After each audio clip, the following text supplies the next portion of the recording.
আজকে আমরা যাচ্ছি আমার ভাইয়ের বাড়িতে, তাই আমি মা বোন আমরা রেডি হয়ে বেরিয়ে গেছি ভাইয়ের বাড়ি যাওয়ার জন্য। আর মাঝখানে একটু দোকানে গিয়েছিলাম, মার কিছু ফটো বের করার ছিল তাই। তো ভাইয়ের বাড়িতে আমরা হেঁটেই চলে যাই, রাস্তা দিয়ে হাঁটতে হাঁটতে কথা বলতে বলতে যাওয়া যায়, মাত্র 15 মিনিট লাগে।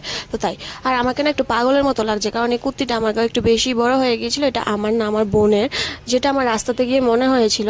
তাই আর বাড়িতে গেলাম না, সোজা ওদের বাড়িতেই চলে গেলাম। তো আসার পর দেখো আজকে এসেছি ভাইকে দেখার জন্য, কারণ ভাইয়ের শরীর বলা না, জ্বর ছিল প্রচণ্ড, আর পরে মাথাটা তো একদম ফাটিয়ে নিয়েছিল, তাই ওকে দেখতে আসা হয়েছে। তো তারপর ওদের বাড়িতে আসার পর আমাদের আনারস দেওয়া হয়েছিল, তো সেটাই খাচ্ছিলাম। আর আমি দেখছি ইন্ডিয়া ভার্সেস পাকিস্তানের খেলা, যেটা মিক্স করা একদমই পসিবল নয়। তাই তো আবার আমরা চলে যাচ্ছি বাড়িতে, অনেকটা রাত হয়ে গেছে। তো আসার সময় মোমো আর চাউমিন এনেছিলাম, আর ওরা না দেখো সসটা একদম একসাথে দিয়ে দিয়েছিল, যেটা আমার একদম ভালো না, কিন্তু যাই হোক খাচ্ছিলাম। তো আমি এখন খাচ্ছি, আর তোমরা কি করবে? আরে সাবস্ক্রাইব, তাড়াতাড়ি আমার চ্যানেলটাকে সাবস্ক্রাইব করে দাও, আর ভালো লাগলে একটা লাইক কমেন্ট শেয়ার করে দিও। বাই।